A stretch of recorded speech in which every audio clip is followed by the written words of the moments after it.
I'm Tim Ventura, and we're joined today by Dr. Stuart Hameroff, an anesthesiologist and professor at the University of Arizona, author of the book Ultimate Computing, and lead organizer of the biannual Science of Consciousness Conference.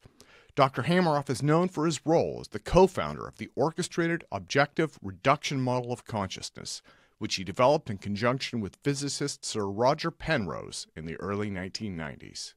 So, Stuart, welcome back, sir. It has been a year or Thank you, two at Tim. least. Good to see you. Yeah, so today we are talking about microtubules, biological quantum processing, the OR theory, quantum consciousness in the human mind, and I want to start out with the biggest and best headline that I found online. "Quote unquote, study supports quantum basis of consciousness in the brain." So ORCH OR is back in the news. What are your thoughts on this? I don't know why I never left, but yeah, there have been more studies with anesthesia recently. You know, anesthesia is the best way to study consciousness, I think, because it's selective. Patients who are unconscious under anesthesia, their brains are still quite active. In fact, we use electrophysiology to look for evoked potentials while they're unconscious for spine surgery. I actually retired from anesthesia 6 months ago, but I did a lot of spine cases where the patient was asleep under anesthesia, but we were monitoring electrodes here and stimulating, the physiologists were stimulating their fingers, their hands, their toes, and or stimulating the brain and looking for motor action to make sure the spinal cord is intact so the surgeon doesn't do something untoward and compromise the spinal cord. So anesthesia is selective. It takes away only conscious, primarily. There are a few minor side effects, but by and large, it affects only consciousness. So that's why it's the best tool. And if we can figure out how anesthesia works, then I think we'd have a good handle on how consciousness is produced in the brain. Ah, okay. Well, and so again, this news item is related to anesthesia. It's a story that comes out of Wellesley College, where Professor Mike Weist and his students, Jess Lopes, Emmeline Gounce, Darren Timison, gave rats a drug that binds to microtubules, and it took rats significantly longer to fall into an unconscious state under an anesthetic gas. So again, I mean, right there with anesthesia. Right. People have been looking for the molecular target of anesthesia. In the 19th century, gases were discovered which, when inhaled at low concentrations, caused euphoria, giddiness, and they were used for social interactions, for entertainment. Ether frolics, sniffing diethyl ether, nitrous oxide, laughing gas. And so they partied with them, and then but if they took a little bit more, if they kept on going, they became unconscious, and people eventually realized this could be useful for anesthesia. And in 1846, the first public demonstration of anesthesia was done at Mass General Hospital, and ever since it's been a staple of our lives. Imagine what life would be like without anesthesia. If we had burst appendix or broken arm or something, we'd be facing agony. So it's a really good thing. In China, the gases are all different, but they do the same thing. This is really bizarre. They're all selective, affecting consciousness. But if you look at their molecular structures, they're ethers, they're elemental xenon, they're halogenated hydrocarbons. But they have one common feature, and that is they have at least part of their molecule that is nonpolar, that has no charges. So it doesn't make the sort of electrical or magnetic charges that most drugs do, which are soluble in water. So oil and water don't mix. That's the basic Yeah. solubility. So the body actually has many solubility compartments, 20 or so. But the main thing is oil and water. So oil is like lipid, nonpolar, aromatic rings, the basis for organic chemistry, benzene, indole rings, which are found in the psychedelic molecules. And they don't like water, so they kick water out when it's around them, and they go to get away from water. And that's in what are commonly known as fat stores, but also include regions within proteins. And ultimately, you have to explain the activity on proteins to explain loss of consciousness with anesthesia. And anyway, these guys at the turn of the 20th century showed that the potency of all these different anesthetics, despite their chemical differences, was proportional to their solubility in one particular solubility compartment, which was olive oil. So they studied all these solvents from water to acetone to this to that, and they measured their solubility of all these different gases, and they also knew the potency of the gases from their action on putting animals to sleep. So they'd expose rats or mice, like we heard in the Wellesley study, and see at what concentration they would fall over, or at what concentration they would move or not move when they clamped their tail. And that concentration became known as the well, it's the effective dose, really, in pharmacology, but it became known as because they were gases, the median alveolar concentration, the concentration in the alveoli of the lungs in equilibrium with what was in the breathing circuit in the machine and the vaporizer. So at equilibrium, the concentration of the circuit was equal to the concentration at the site of action in the brain, even though we didn't know what it was, because it's all partial pressure. So what was the site of action in the brain, which had to be like olive oil, where anesthetics went and stopped consciousness because they're binding to everything all over the place, in fat stores by these very weak quantum effects. So they don't form covalent bonds or chemical bonds. So they're going all over to fat stores and binding to everything by these weak quantum actions. Anything that's anything like olive oil, which is lipid-like or fat. So then, and because they all acted the same, and because each anesthetic had the same concentration, the MAC, to put a horse, an insect, a worm, you or I to sleep, all the same. They were equipotent. So, which tells me that consciousness is really the same in all animals and maybe even plants, because they respond to anesthesia too, despite our differences. But consciousness may be something common. Anyway, then the question became where did anesthetics act to have this effect? And it bound to everything. So among this big reservoir of possibilities, which particular target? And eventually it had to be a protein. We knew that from other reasons. And it was assumed to be membrane proteins, receptors, ion channels, because they mediate the excitability of membranes and so forth. And they bind neurotransmitters. So when it was determined that it was protein site of anesthetic action in 1984 from Franks and Lieb in the UK, the search began for which membrane protein and mediated. Was it the sodium ion channel? Was it calcium channel? Was it receptors for serotonin, for acetylcholine, for GABA, the inhibitory? And the GABA receptor, which is an inhibitory receptor and a chloride channel opener, is inhibitory. So when it opens, chloride goes in, and that inhibits the activity of that neuron. And so everybody assumed, well, they must agonize, they must potentiate the inhibition. But the problem is they needed one target that all anesthetics acted at, and not all anesthetics bind to GABA. And other studies have shown that GABA can be active in unconscious states.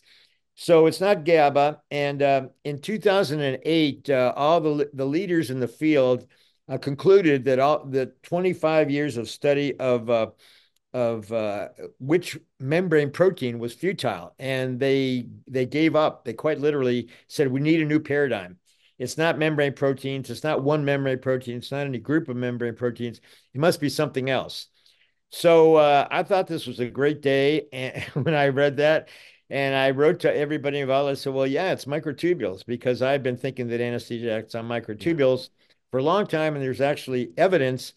Back then, it was being ignored because everybody has this orientation towards the membrane protein, towards neurons being empty and just their membranes firing and being active. And that's how signals are processed and they lead to consciousness, ignoring the interiors of what might be going on there. And I call this view cartoon neurons, because you're only looking at the outer shell and they're basically empty inside, and they're not conscious, in my opinion, anyway.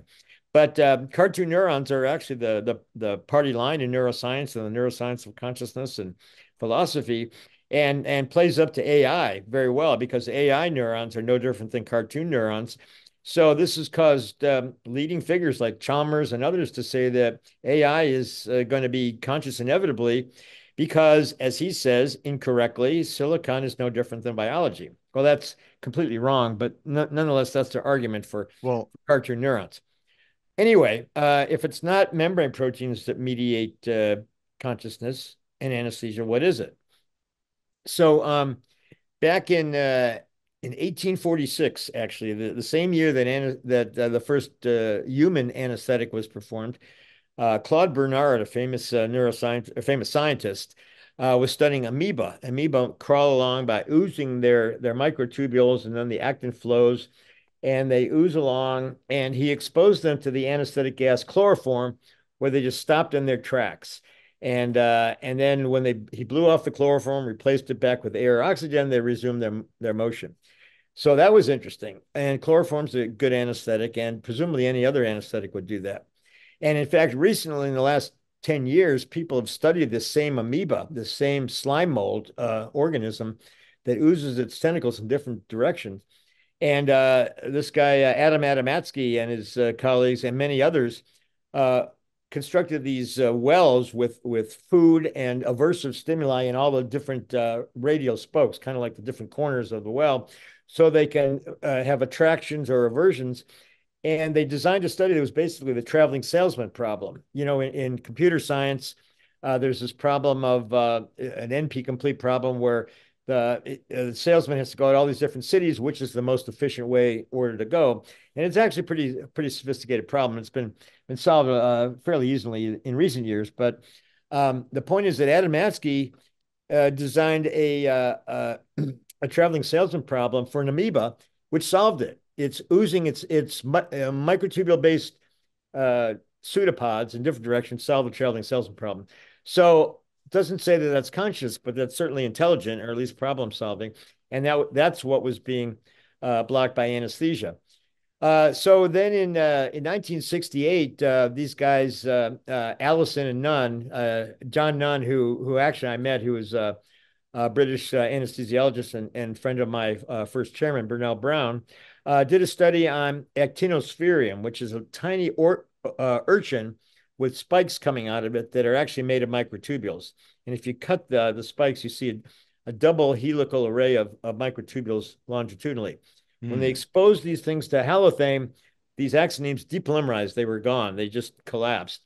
And they published in Lancet, the preeminent British medical journal, that anesthesia was caused by microtubule, if not disassembly, because they used this higher than what was required for loss of consciousness, some effects on microtubules. And in fact, that paper is one of the reasons I went into anesthesia, because I was interested in microtubules, interested in consciousness. And Bernal, my future chairman, said, "Hey, look at this. If you figure out anesthesia, that'll tell you what consciousness is." I said, "Yeah, that's right." And he said, "Plus, it's a lot of fun and good money." And I did it, and that was 50 years ago. So I had a wonderful career in anesthesia. Now I'm retired and still studying consciousness, and still looking at anesthesia effects. Yeah. Anyway, I can continue going on with more evidence about anesthesia and microtubules, if you No, like. you know what, Stuart? That's absolutely amazing. There is so much here. I do want to jump in and talk about this latest study, which was in the eNeuro Journal. It was entitled Microtubule-Stabilizer Epithylone B Delays Anesthetic-Induced Unconsciousness in Rats. And so, again, Professor Mike Weist and his team of students, in this case, Mike was quoted as saying, "Since we don't know of another way that anesthetic binding to microtubules would generally reduce brain activity and cause unconsciousness, this finding supports the quantum model of consciousness." So again, this drives right towards the ORCH OR model of consciousness that you co-developed with Sir Roger Penrose.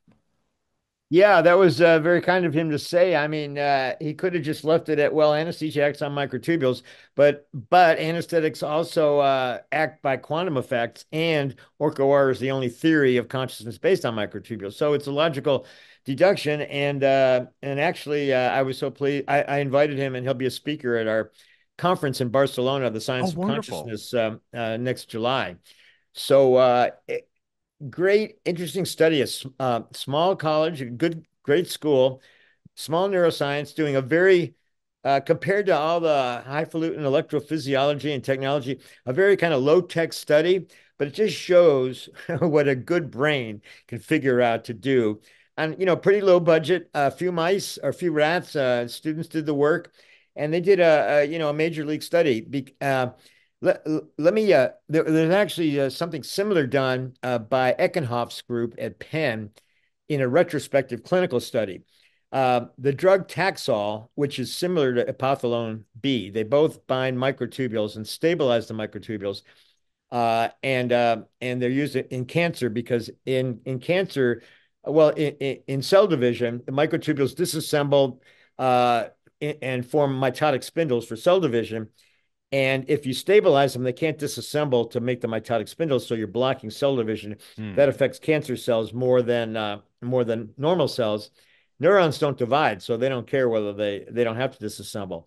And the drugs don't they get in fairly small amounts, but significant amounts into the blood-brain barrier. So Eckenhoff's group 10 years ago did a retrospective study of patients who were on Taxol versus patients who were not on Taxol, and looked at how much anesthesia they needed, the amount of propofol or the gas concentration to stay asleep or to be asleep. So it's not as good as a prospective randomized study, but it was something you could do fairly easily without obstructing things. So, and they found that the patients on Taxol required more anesthesia. That somehow the Taxol, which was stabilizing the microtubules, was attenuating, weakening the anesthetic. So you needed more. So it was probably blocking the access of the anesthetic to the active site, which would be inside the protein in the nonpolar region. But that's kind of these drugs bind in that area. So and Epothilone D it has the same binding area on microtubules. But what Mike Wiest and his group did was an animal study, prospective, randomized animals with Epothilone B versus animals without Epothilone B. And the ones on Epothilone B required significantly more anesthesia. Or what they actually measured was they put the rat in a chamber breathing 4% isoflurane, and it took after about 5 minutes, 4 minutes, I think it was, the rats without Epothilone B would just fall over. They'd be anesthetized, presumably losing consciousness.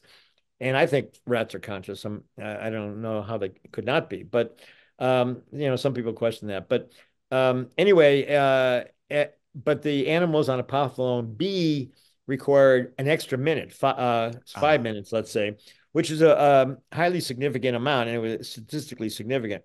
So the Microtubule-Stabilizer delayed the onset of the anesthetic. So it antagonized the anesthetic action, and therefore must be binding at the same site.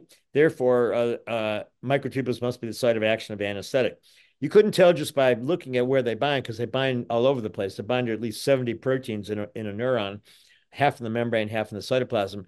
But this was pretty specific that the anesthetics act on microtubules. And Eckenhoff's lab, who did the previous study that I mentioned, they had already done a lot of proteomic and genomic analysis suggesting that tubulin was the site of anesthetic action. And they did one very interesting optogenetic study. They had an anesthetic molecule like anthracene that was only anesthetic when it fluoresced. So the molecule by itself was not. But if you hit it with UV light, it became an anesthetic. So they gave these to tadpoles, which have conveniently transparent heads. And so while they're swimming around, if you're radiating with ultraviolet, it goes right into their brains. You can see their brains actually with a microscope. So they did that, and as soon as they turned on the UV light, the tadpoles went belly up. They were presumably unconscious. And when they sacrificed their little brains for science, they found that the anthracene anesthetic was bound to tubulin, to microtubules. So there's a fair amount of molecular studies pointing to microtubules as a target of anesthetic action. Despite that, the powers that be in the anesthesia and neuroscience world who study these things ignore it.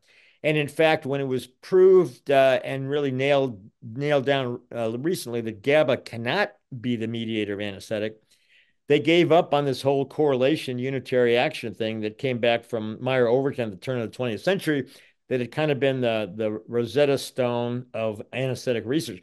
When I got into anesthesia, it was partly because well, the Meyer Overton correlation that showed the solubility in the olive oil at least gives you something physical, tangible Yeah. to look for mental states, unlike anything else. I mean, I told you why anesthesia is selective, or that it is selective, and this gave us a molecular target where it's going to act. So I thought that was really cool.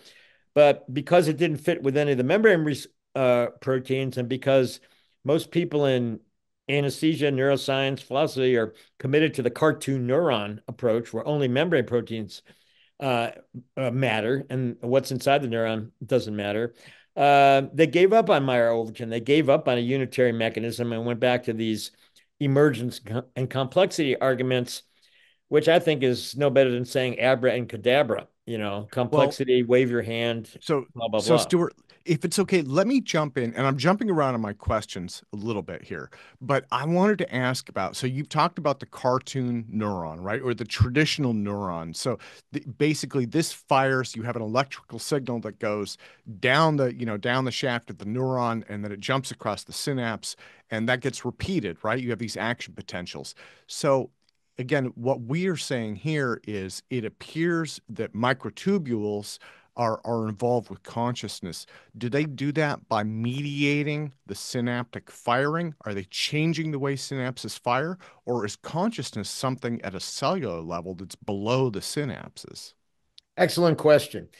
First of all, let me just say that the model of the neuron that we've had since the 1950s, that neuroscience follows, that gives rise to this cartoon neuron idea, is the Hodgkin-Huxley integrate and fire neuron.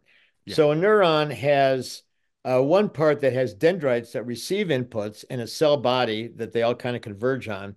And then there's one axon, usually long, that goes way down there and carries a signal like all or none, a spike. That's the neuron firing. And everybody's fixated on the firing because it can be a one, it happens or it doesn't happen, and it can be a one or a zero, like a bit in a computer. So this lends itself to computer analogies of the brain as a Yeah. complex computer of simple neurons. So if a neuron fires, that's a bit, and if it doesn't fire, it's not. So one or a zero. But actually, the overwhelming evidence is that consciousness is in the dendrites and the soma, not the axon firing.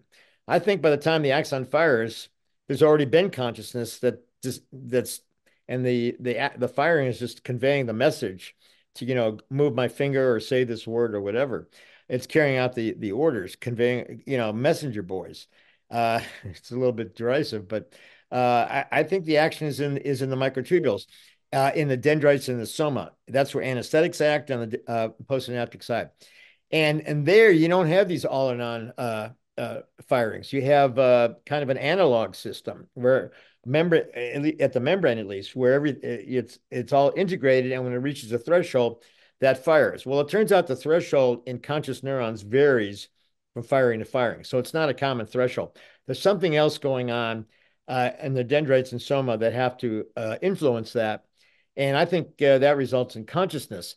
And one very interesting and important thing that we've discovered in the last 15 years is that, well, if you go back to the firing or the activity of neurons that's measured in EEG, it's in hertz. So the frequency is 0 to 100 hertz. Hertz is cycles per second.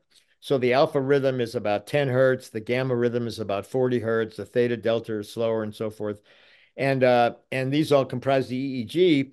And so they look at it in hertz, which is actually low, very low frequency.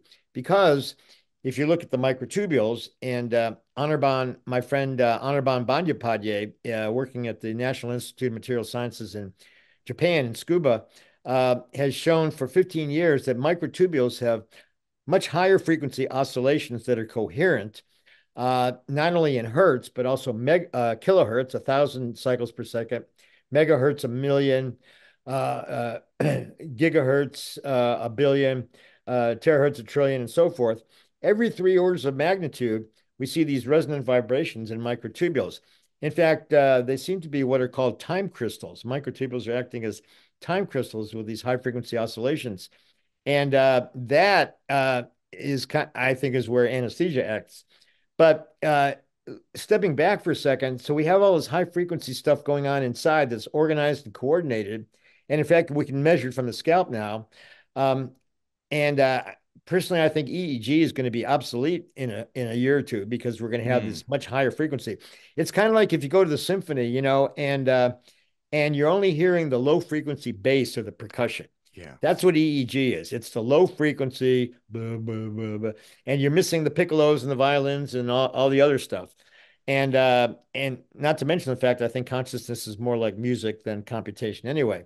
But our classical methods are just looking at the very, very low frequency end of the symphony. And then when you go inside, you're being reductionist. You're going smaller and smaller, and we need global consciousness, the whole brain. Well, Absolutely. But when you get down that level, you get into the quantum realm and you get non-locality and entanglement. And Anirban has also shown entanglement between microtubules that have been separated. So there must be, and I'll say why there must be in a second, there must be global entanglement in the brain to account for consciousness. before we get into that, if it's okay, so I want to read actually a section from Wikipedia that says ORCH OR, again, the ORCH OR theory that you co-developed, posits that consciousness is based on non-computable quantum processing performed by qubits formed collectively on cellular microtubules, a process significantly amplified in the neurons. And so the reason that I wanted to cut in with that was it sounds like this is talking about qubits similar to those in the quantum computer. You just mentioned entanglement, which I think is really amazing. And another thing that this kind of suggests is that there is some level of computation performed in every cell in the body, right? Every microtubule, actually, but they're entangled, so it's one giant quantum computation. But the difference between consciousness and ORCH-OR and a quantum computer, besides it happening at warm biological temperatures and being connected to us, is that the so in a quantum computer you have a superposition of multiple possibilities. Every bit of information is in quantum superposition, what we call a qubit or a quantum bit. So instead of one or zero, you have both together. And then ultimately, for whatever reason, they collapse and choose one or zero. And you could have gazillions of them superposed and entangled, and they collapse to particular states for each of those. Now, in a quantum computer, which has to be at absolute zero temperature, the collapse occurs usually by them making a measurement. They say, "Okay, we want to see." And when you make a measurement, you change the system, and you cause it to collapse, but measurement with the environment causes collapse randomly. So each collapse chooses one or zero, like a flip of a coin, randomly, and that's like decoherence. Now, in consciousness and ORCH-OR, according to Roger Penrose, who wrote about this in The Emperor's New Mind in 1989, the collapse in consciousness, or the collapse actually occurs in general, he says, resulting in consciousness because of a threshold inherent in the universe. So this takes a little bit of unpacking because um, I don't think a quantum computers do quantum computation collapse, but it's not conscious. Then they average out the randomness, so they get a useful Yeah. number. In ORCH-OR, the collapse itself is conscious.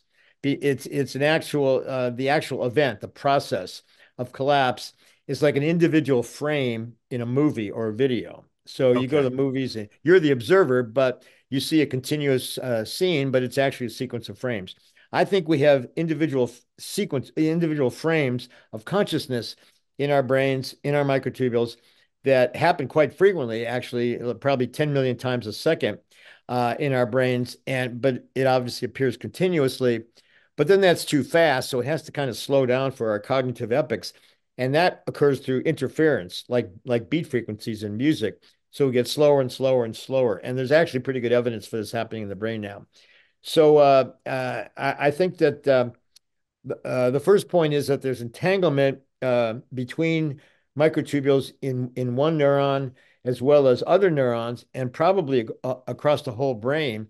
And I think that's necessary whether you believe in quantum consciousness or not, because something like gamma synchrony, 40 hertz EEG, uh, that's perfectly entangled, that's sorry, perfectly correlated across the brain from side to side, front to back, with zero phase lag, so perfect coherence, is really impossible to explain by any nerve conduction mechanism or even electromagnetic. So it almost has to be entanglement, and that would Okay. also give you spatiotemporal binding and everything else you need.